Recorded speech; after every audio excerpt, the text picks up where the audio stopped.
What's up, everybody? So this video is going to primarily cover Fahrenheit 451 pages 69 through 76. But before we get to those new pages, let's take a look at the reading journal from pages 60 through 69. All right, so the first reading journal entry on the left noted that on pages 62 to 63, Montag was hiding more than 20 books in the vents of his home.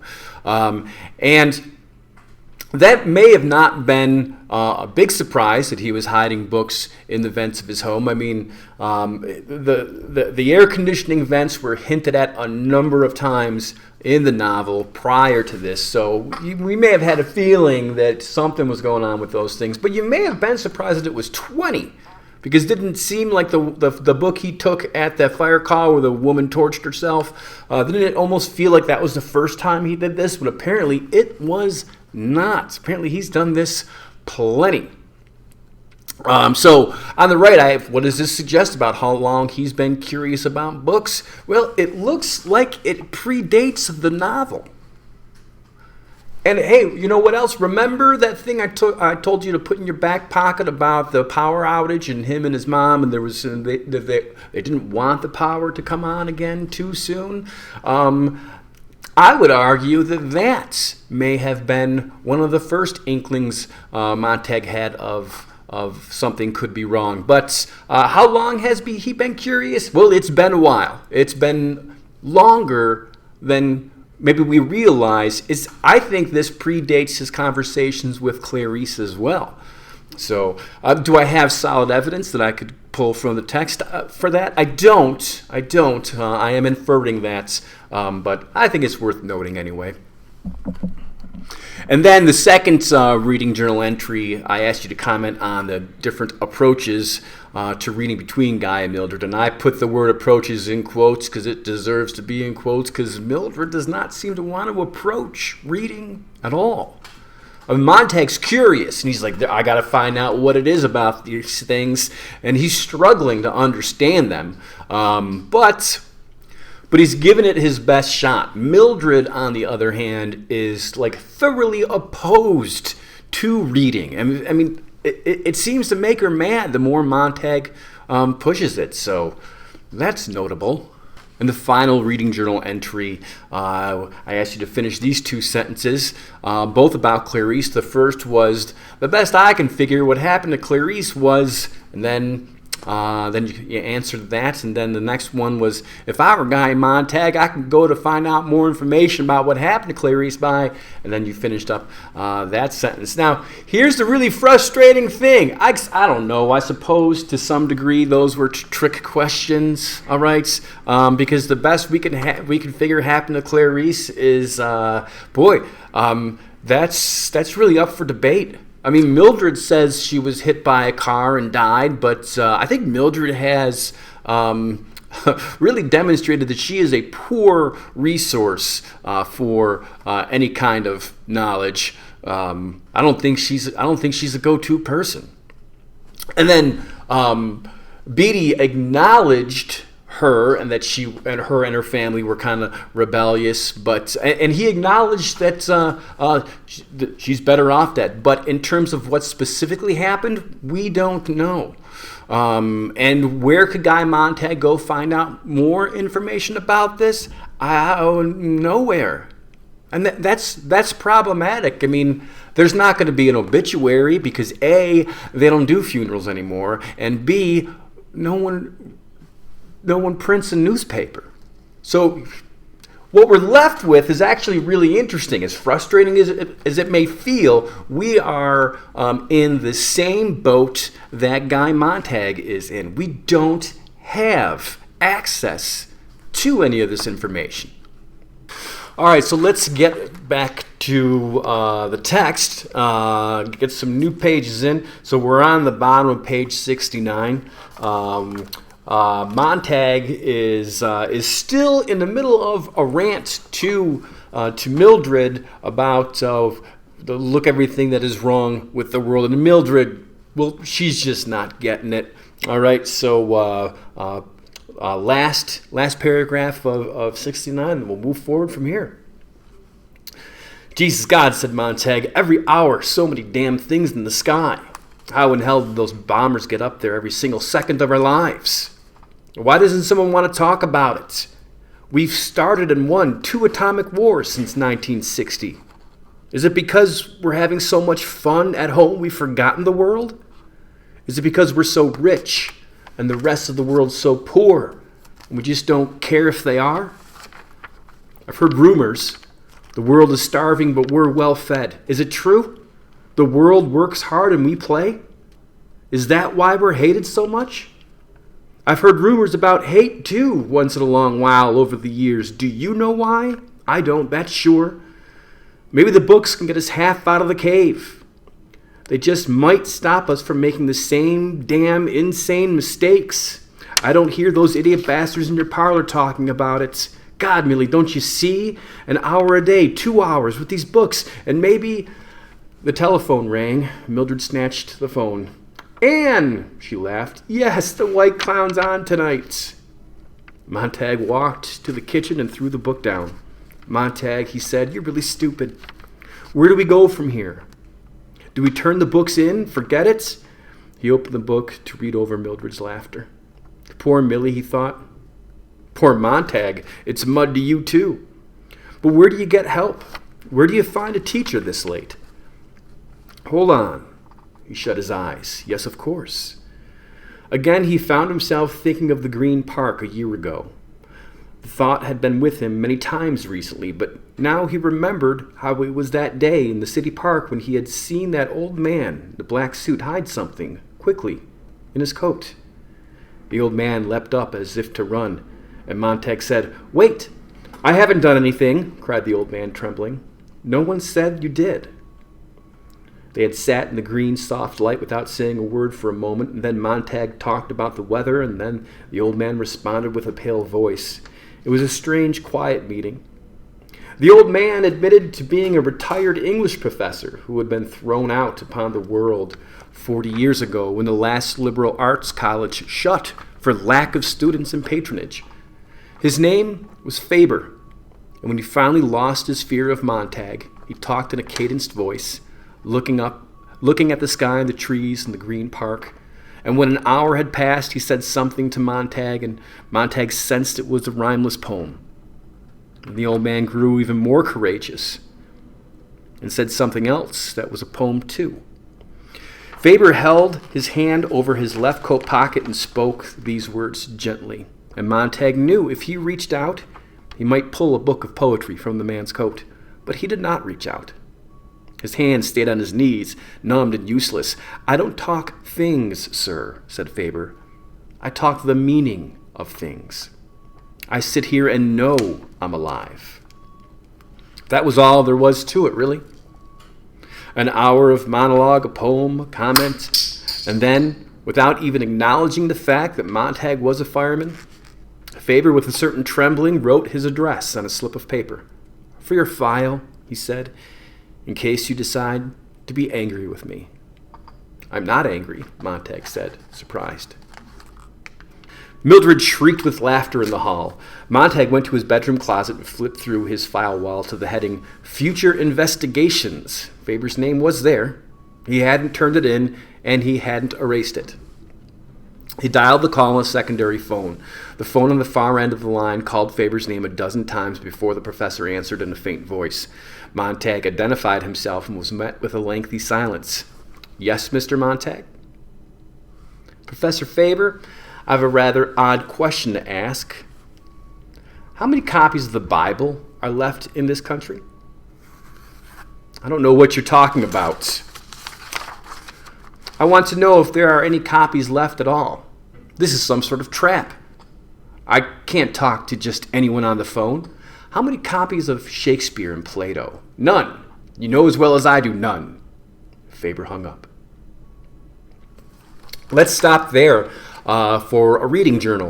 In the first one that I got for you today, on the left, I note that in pages 70 through 72, it just focuses on a conversation with an old man in a park about a year before the present happenings. Dude named Faber. My question to you is, So how can Faber help Guy Montag?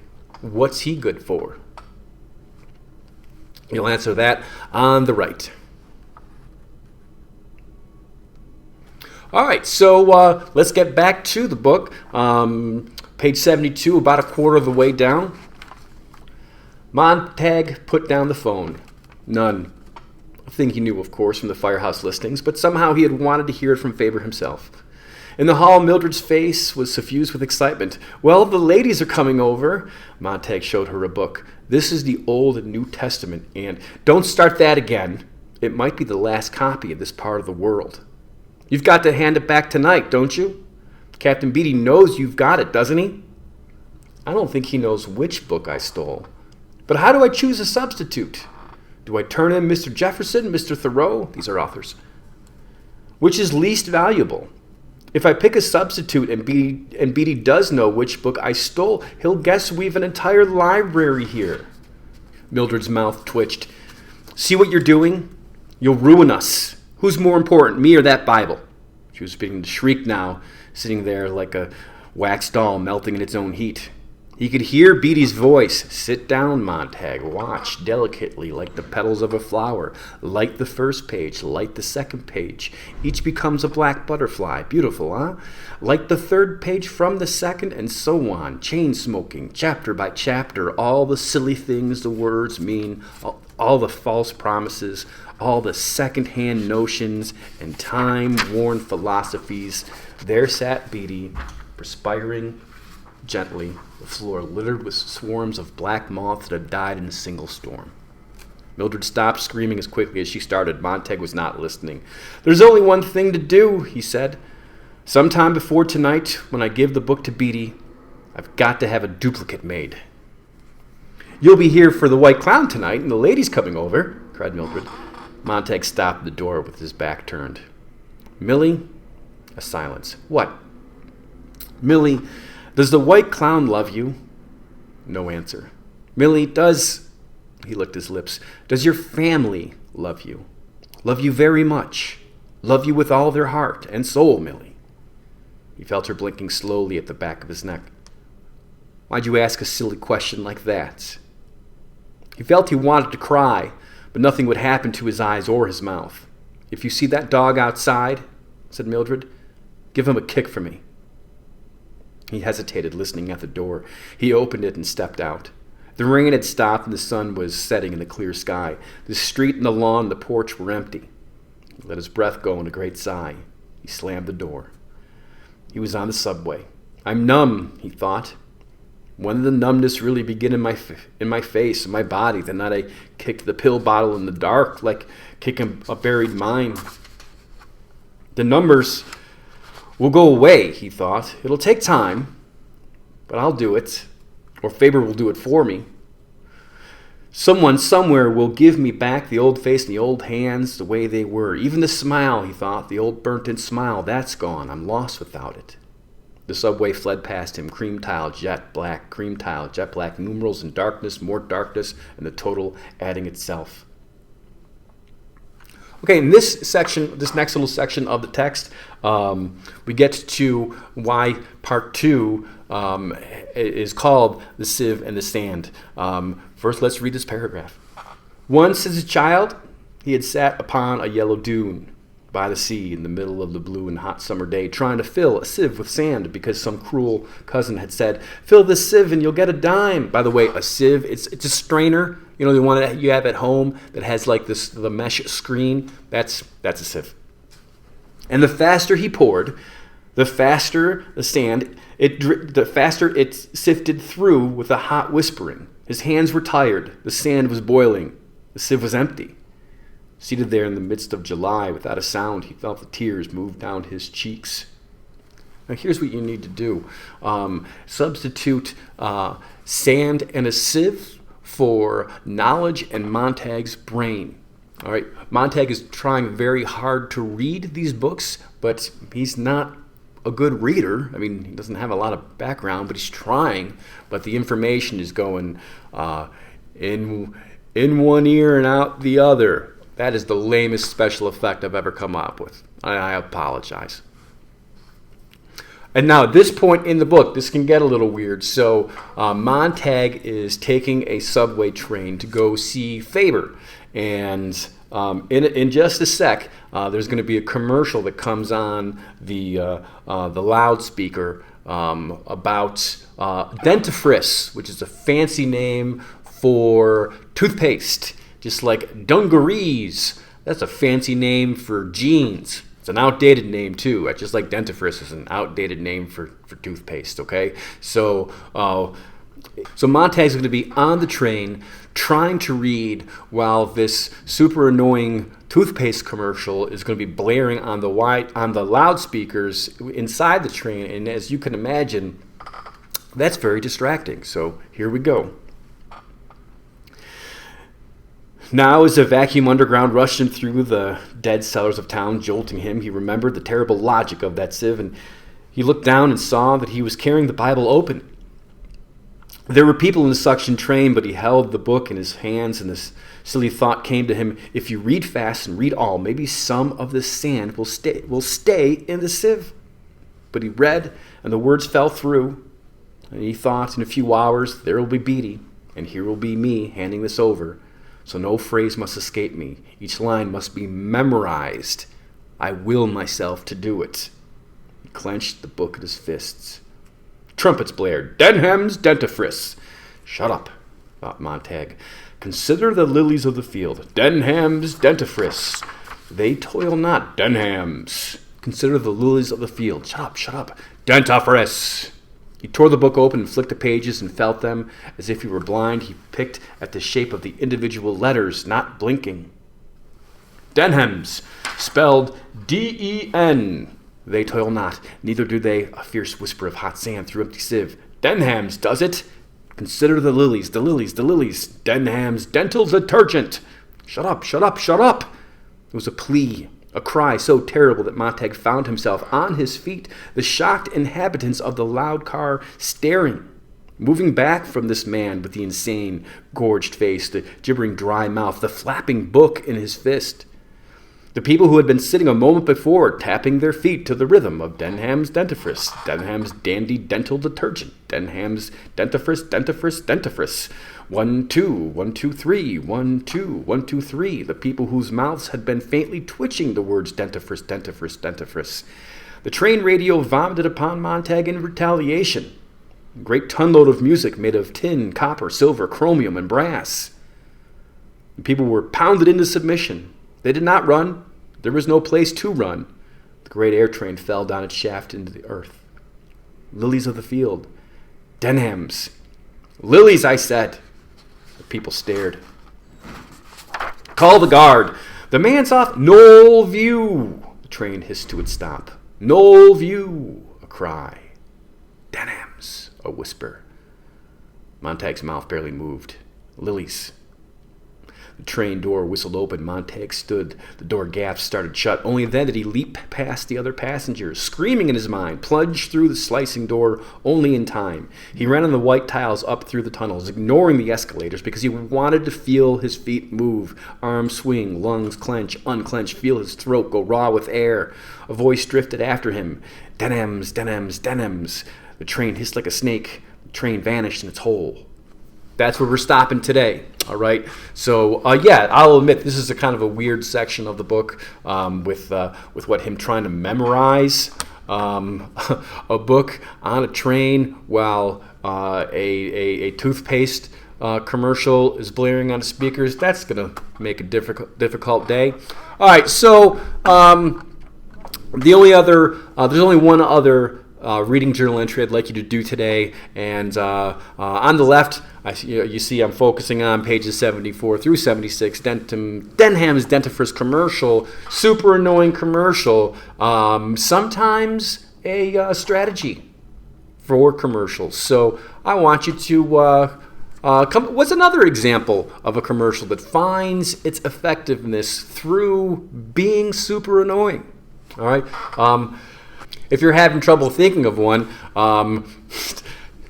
think of commercials that you hate. You may find some luck there. All right. So for the next video, we'll start by going over these reading journal entries, and we'll get to the next section of text, which he does get over to Faber's house. We get to meet Faber. I'll point out some other cool things about Faber and whatnot. Obviously, he's going to be an amazing character because he's an English teacher. But all right. So I'm going to skedaddle out of here. Make sure you get those reading journals filled in and submitted so I can give it a point. All right, Mr. C's out of here.